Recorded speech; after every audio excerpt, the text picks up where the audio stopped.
నమస్తే ఫ్రెండ్స్. మనం the teachings of Bhagavan Shri Ramana Maharshi who am I అనే ఇంగ్లీష్లో ఉన్న ఈ పుస్తకాన్ని తెలుగులో మనం ప్రశ్న సమాధానాలు రూపంలో అర్థం చేసుకుంటున్నాము. 12వ ప్రశ్న, are there no other means for making the mind క్వైజెంట్?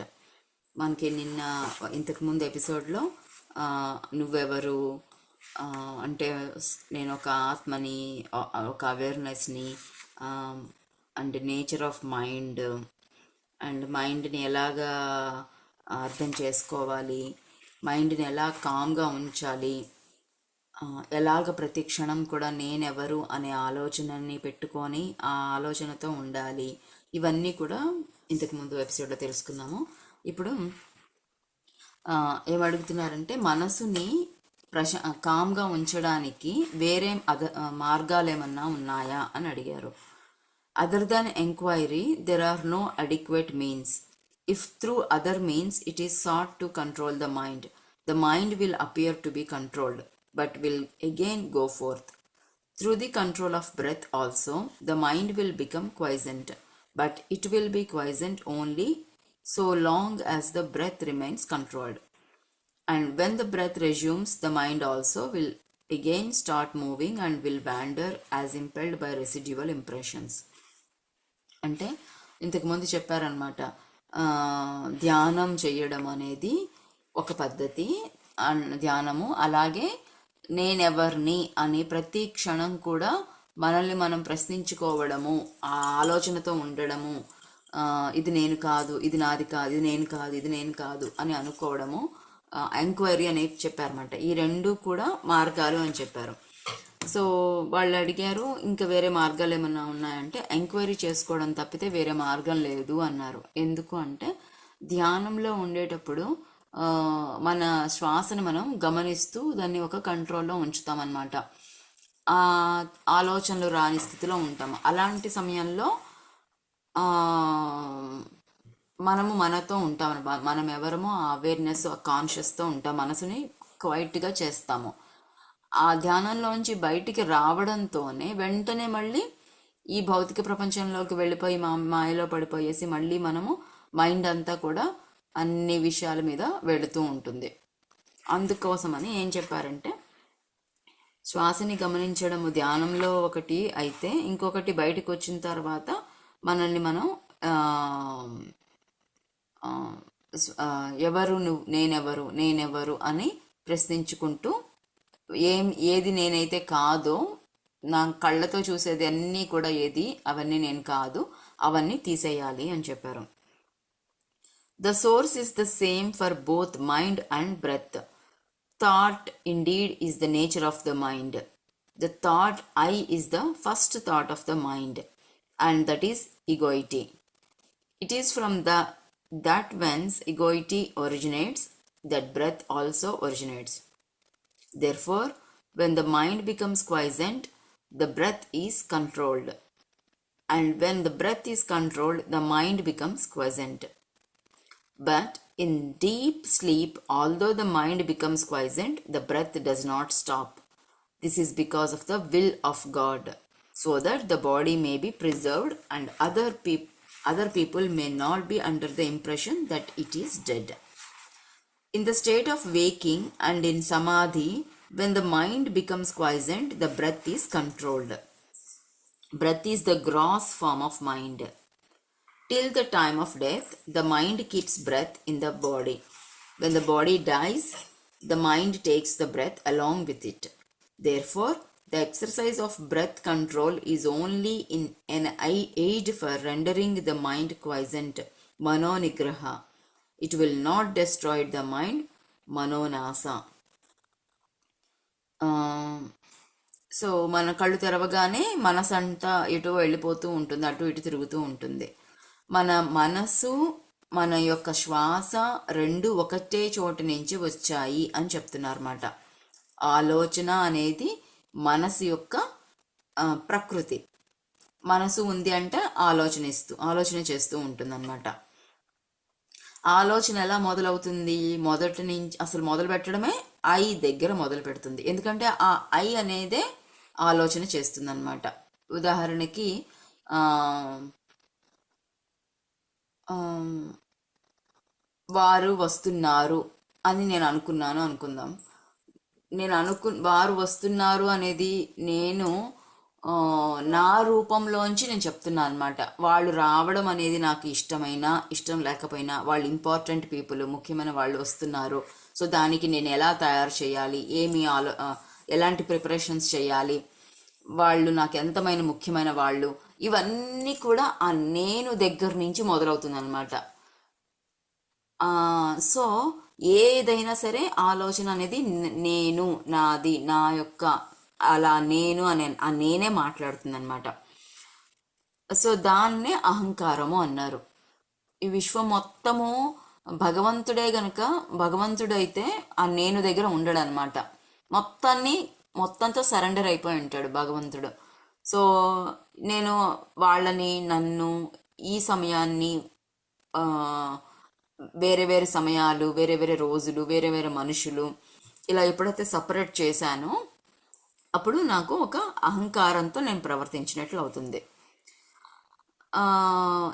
ఈ అహంకారంతోనే శ్వాస అనేది, ఈ అహంకారం ఎక్కడైతే మొదలైందో అక్కడే శ్వాస కూడా మొదలైంది అని చెప్పారు. ముందే చెప్పారు కదా, మనసు అండ్ శ్వాస రెండు ఒకటే చోటు నుంచి వచ్చాయి అనేసి. ఎప్పుడైతే మనసు కామ్గా అవుతుందో శ్వాస అనేది కంట్రోల్ చేయబడుతుంది. శ్వాస కంట్రోల్ చేసినప్పుడు మనసు కామ్ అవుతుంది. మనం ధ్యానంలో చూస్తాము. ఈ రెండు ఒకదానికొకటి సంబంధమై ఉంటాయన్నమాట, ఒకటే చోటు నుంచి వచ్చాయి కాబట్టి. కానీ మనము డీప్ స్లీప్లో, గాఢమైన నిద్రలో ఉండేటప్పుడు మనసు కామ్ అవుతుంది, కానీ శబ్దం లేకుండా అంటే ఆలోచన లేకుండా ఉంటుంది, కానీ శ్వాస అనేది మాత్రం ఆగదు. మనసు ఆగిపోతుంది కానీ శ్వాస ఆగదు. ఎందుకంటే అది భగవంతుడి యొక్క చర్య అన్నమాట. భగవంతుడు అలా తయారు చేశాడు ఈ సృష్టిని. ఎందుకంటే అది ఆ సమయంలో మన శరీరాన్ని కాపాడటానికి మనసు మొత్తం లోపలికి వెళ్ళిపోయింది, ఆలోచన అనేది లేదు. కానీ అలాగే శ్వాస అనేది వెళ్ళిపోకుండా శ్వాస చక్కగా నిలకడగా ఉండేలాగా, మన శరీరాన్ని ప్రిజర్వ్ చేసేలాగా ప్రకృతి అలా తయారు చేసింది. అలాగే వేరే వాళ్ళకి కూడా మనం చనిపోయాము అనే భావన రాకుండా, నిద్రపోతున్నాము అనే విషయం తెలియడం కోసం కూడా శ్వాస జాగ్రత్తగా గాఢంగా జరుగుతూ ఉంటుందన్నమాట. ఒకసారి మనం నిద్ర లేచినప్పుడు కానీ, లేదా సమాధి స్థితిలో ఉన్నప్పుడు మనసు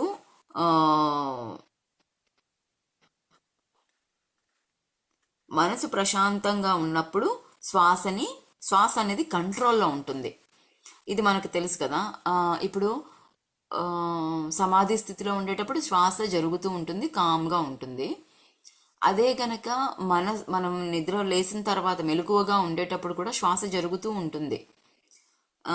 కానీ మనసు గనక ఉద్రేకపడితే, తన ఆలోచనలతో, కోపము, ఇలాంటివి ఏదైనా కోపము, బాధ ఇవన్నీ ఉంటే శ్వాస కూడా దాన్ని కంట్రోల్లో ఉండదన్నమాట. పైకి కిందికి లేదా వేగంగా వెళ్ళడం ఇవన్నీ జరుగుతుంటాయి. సో మనసు ప్రశాంతంగా ఉంటే శ్వాస కామ్గా కంట్రోల్డ్గా ఉంటుంది. శ్వాస అనేది మనసు యొక్క రూపం అని చెప్తారు. మనము చివరి శ్వాస వదిలిపెట్టేంత వరకు మన మనసు ఈ శ్వాసని శరీరంలోనే ఉంచుతుంది. ఈ శరీరం చనిపోయిన తర్వాత ఈ మనసు వెళ్ళిపోతుంది, దాంతోపాటు శ్వాసని కూడా తీసుకెళ్ళిపోతుంది. కాబట్టి శ్వాసని కంట్రోల్ చేయడము అనే ఒక ఎక్సర్సైజు మనసుని, మనోనిగ్రహాన్ని కలిగిస్తుంది అన్నమాట. అండ్ మనసుని మనోనాశ, it will not destroy the mind.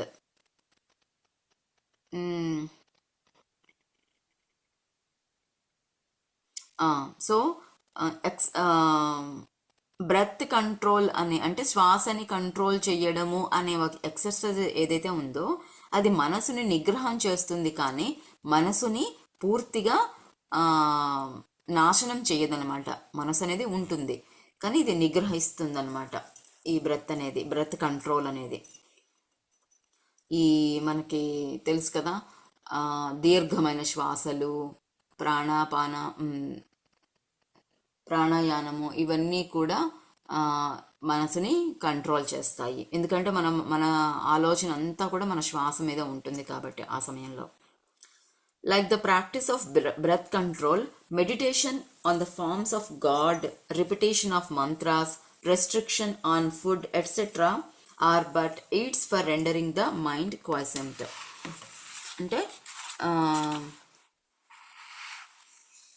ఈ శ్వాసని కంట్రోల్ చేసే ఎక్సర్సైజులు లాగానే ధ్యానము, ఎటువంటి ధ్యానము, భగవంతుడి యొక్క రూపాన్ని తలుచుకునే ధ్యానము, ఒక మంత్రాన్ని జపించే ధ్యానము, లేదంటే ఉపవాసాలు, ఇట్లాంటివన్నీ కూడా మనసుని ప్రశాంతంగా చేసే ఒక ఎక్సర్సైజెస్ అనమాట. అలాంటి వాటిని ప్రాక్టీసెస్ అనమాట, సాధనాలు. Through meditation on the forms of God and through repetition of mantras, the mind becomes one-pointed. The mind will always be wandering. Just as when a chain is given to an elephant to hold in its trunk, it will go along grasping the chain and nothing else. So else with the mind is occupied with a name or form, it will grasp that alone. When the mind expands the form of countless thoughts, each thought becomes weak. But as thoughts get resolved, the mind becomes one-pointed and strong. For such a mind, self-inquiry will become easy. Of all the restrictive rules, that relating to the taking of sattvic food in moderate quantities is the best. By observing this rule, the sattvic quality of mind will increase, and that will be helpful to self-inquiry. భగవంతుని రూపాన్ని ధ్యానం చేయడం కానీ, లేదంటే ఒక మంత్రాన్ని పదే పదే జపించడంలో కానీ ఏమవుతుంది, మనసు అనేది ఒక్క విషయం మీద మనం ఫోకస్ చేస్తామన్నమాట, ఒకే ఒక్క విషయం మీద పెడతాము. లేదంటే మనసు అటు ఇటు ఇటు ఇటు తిరుగుతూ ఉంటుంది. ఎలా అయితే ఒక ఏనుగు తొండానికి ఒక పూలదండ ఇస్తే అది అలా పట్టుకొని ఉంటుందన్నమాట. గుళ్ళల్లో ఏదైనా ఊరేగింపు, భగవంతుడి ఊరేగింపులు అట్లాంటివి చేసేటప్పుడు ఏనుగు తొండానికి ఒక దండ ఇస్తారు. అప్పుడు ఏమవుతుందంటే ఆ తొండం అటు ఇటు ఇటు మామూలుగా కదిలిస్తూ ఉంటుంది. తొండం ఎప్పుడు నిలకడగా ఉండదు అనమాట, ఎప్పుడు కదులుతూనే ఉంటుంది. అందుకని ఆ ఏనుగు దానికి ఒక దండ ఇచ్చినప్పుడు అది అలాగా పట్టుకొని ఉంటుంది అనమాట. అట్లాగే మన మనసుకి కూడా దానికి ఎప్పుడు అటు ఇటు పక్కదారులకి వెళుతూ ఉంటుంది. దానిని ఎప్పుడు ఒక కంట్రోల్లో ఉంచడం కోసం, ఆలోచనలు రాకుండా ఉండడం కోసం దానికి ఒక పని అప్పచెప్తాం అనమాట. ఏంటి, భగవంతుడి రూపాన్ని ధ్యానించడము లేదా ఒక నామాన్ని జపించమని చెప్పడం. అలా అప్పుడు అది ఒక కంట్రోల్లో ఉంటుందన్నమాట. When the mind expands the form of countless thoughts,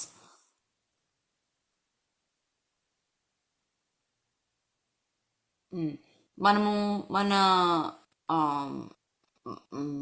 రోజుకి 70,000 ఆలోచనలు వస్తాయి సగటున ప్రతి మనిషికి అని చెప్పారన్నమాట, రీసెర్చ్లో తెలిసింది.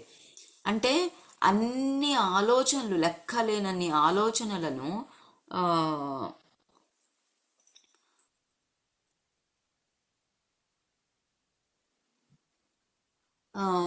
అన్ని రకాల ఆలోచనలు చేసినప్పుడు ప్రతి ఒక్క ఆలోచన అనేది బలహీనమై ఉంటుందన్నమాట.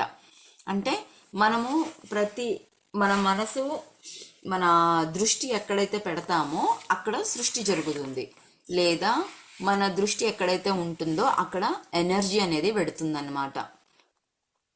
సో అన్ని వేల ఆలోచనలు వచ్చినప్పుడు దేనికి కూడా అసలైన శక్తి ఉండదు.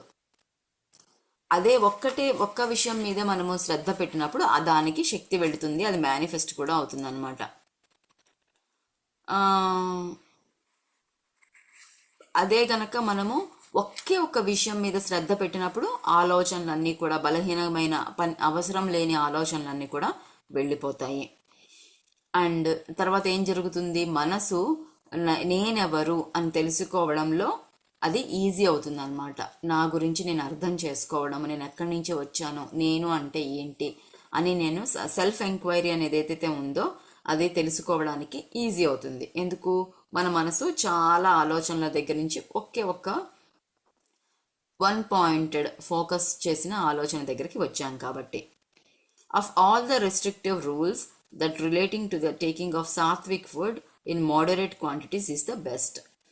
మన ఆలోచనలను ఇంకా ఇంకా కంట్రోల్డ్గా ఉండడానికి, మన మనసుని కంట్రోల్ చేయడానికి ఇంకా ఒక మంచి పద్ధతి ఏమిటి అని చెప్పారంటే, సాత్వికమైన ఆహారము తక్కువ క్వాంటిటీస్లో అవసరమైనంత మేరకు మధ్య మార్గంగా ఎంతవరకు అవసరమో అంతవరకు తీసుకోవడము అని ఎప్పుడైతే చేస్తామో మనకి మన మనసు కూడా సాత్వికంగా తయారవుతుందన్నమాట.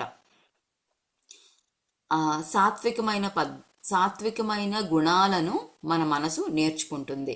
అప్పుడు సెల్ఫ్ ఎంక్వైరీ అనేది కూడా ఈజీ అవుతుంది, సహాయం చేస్తుందన్నమాట సాత్వికమైన ఆహారం కూడా. అందుకే మనకి పత్రిజీ చెప్పారు, శాకాహారమే ఇంకా సాత్వికాహారమే అని కూడా చెప్పారనమాట. మనిషికి అవసరము అలాగే ఉండాలి అని చెప్పారు. ధ్యానానికి అది ఉపయుక్తం అవుతుంది. తర్వాతి ప్రశ్న, the residual impressions thoughts of objects appear unending like the waves of an ocean. When will all of them get destroyed? As the meditation on the self rises higher and higher, the thoughts will get destroyed. సముద్రంలో అలలలాగా ఒక విషయం మీద లేదా ఒక వస్తువు మీద వచ్చే ఆలోచనలు ఎప్పటికీ కూడా ఆగవు కదా. సో మరి ఎప్పుడు ఈ ఆలోచనలన్నీ అంతమయ్యేది అని అడిగారు. అంటే ధ్యానంలో, ధ్యాన సాధనలో మనం పైకి ఉన్నతమైన స్థితికి ఎప్పుడైతే చేరుకుంటామో ఈ ఆలోచనలనేవి నాశనం అయిపోతాయి, ఇవన్నీ ఇంకా రావు అని చెప్పారు. Is it possible for the residual impressions of objects that come from beginningless time as it were to be resolved and for one to remain as pure self? ఇది చివరి ప్రశ్న చదువుకుందాం ఈ రోజుకి.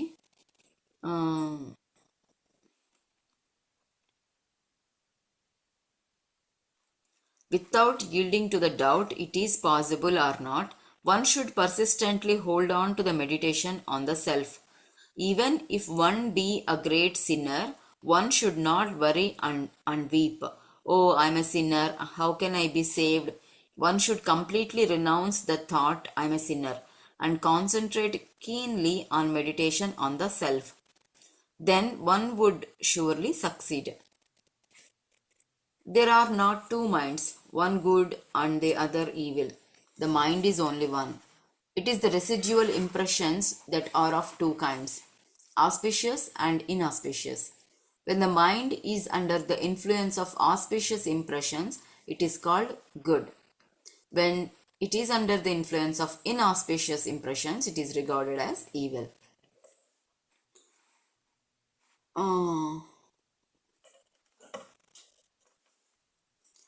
ఓకే, సో ఏం చెప్పారంటే అసలు ఎటువంటి డౌట్ పెట్టుకోవద్దు, సాధ్యమా, అవుతుందా, అవ్వదా అనేది తీసేసి ఈ ప్రతిరోజు పర్సిస్టెంట్గా అంటే క్రమం తప్పకుండా ప్రతిసారి కూడా ధ్యానం చేయాలి అని చెప్పారు. ఆ ధ్యానం ఎలాంటిది ధ్యానము అంటే క్లియర్గా చెప్పారు. ప్రతిసారి మెడిటేషన్ ఆన్ ది సెల్ఫ్ అంటే మనలోకి మనం ప్రయాణం చేసే ధ్యానం అన్నమాట. అంతేగాని భగవంతుని రూపమో ఏదో నామమో కాదు. మనకి ఆనాపానసతిలో చెప్పినట్టుగానే ధ్యానము అంటే మనలోకి మనం ప్రయాణం చేసే ధ్యానం అన్నమాట. ఈ ధ్యానము చేసినప్పుడు ఈ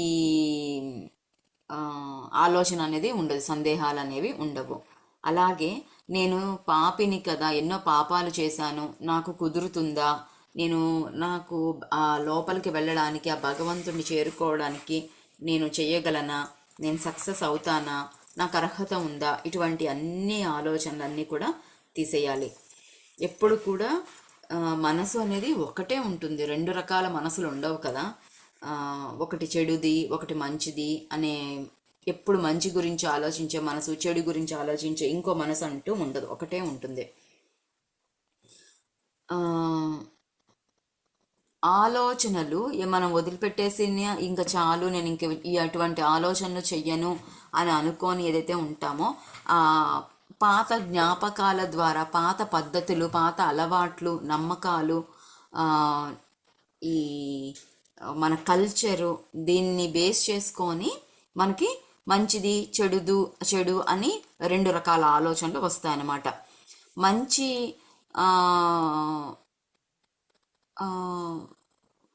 మంచివాళ్ళు లేదా భగవంతుడు దీనికి సంబంధించింది అయితే గనక మంచి అని, మిగతావన్నీ కాదు అని మనం అనుకుంటూ ఉంటాము, చెడుదే అని అనుకుంటాం అనమాట.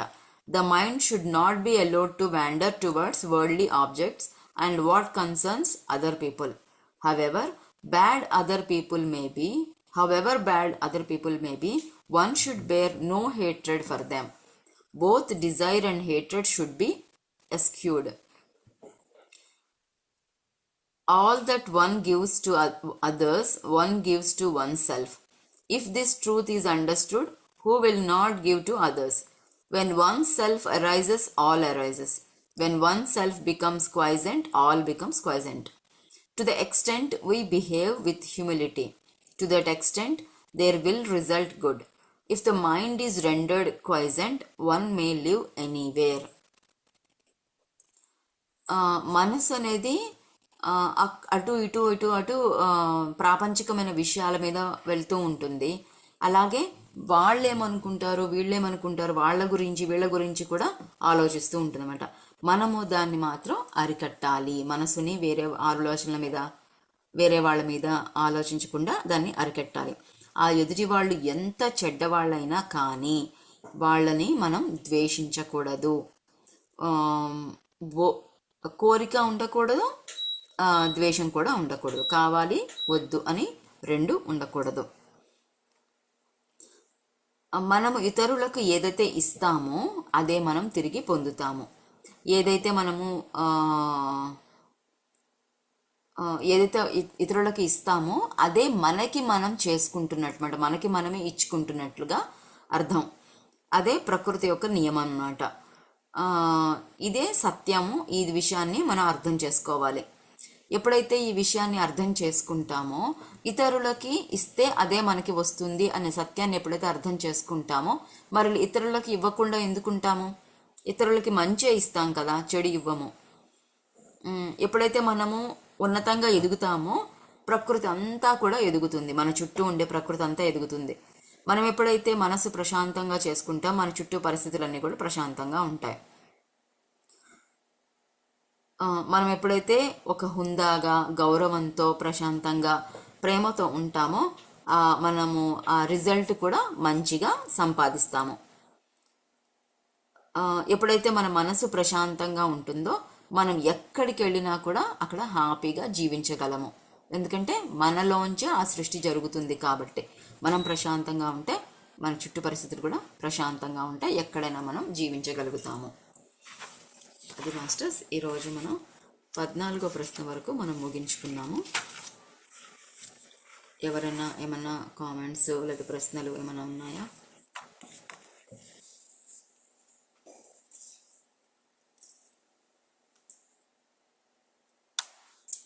లేకపోతే మనం రికార్డింగ్ ఆఫ్ చేస్తున్నాను. Thank you masters.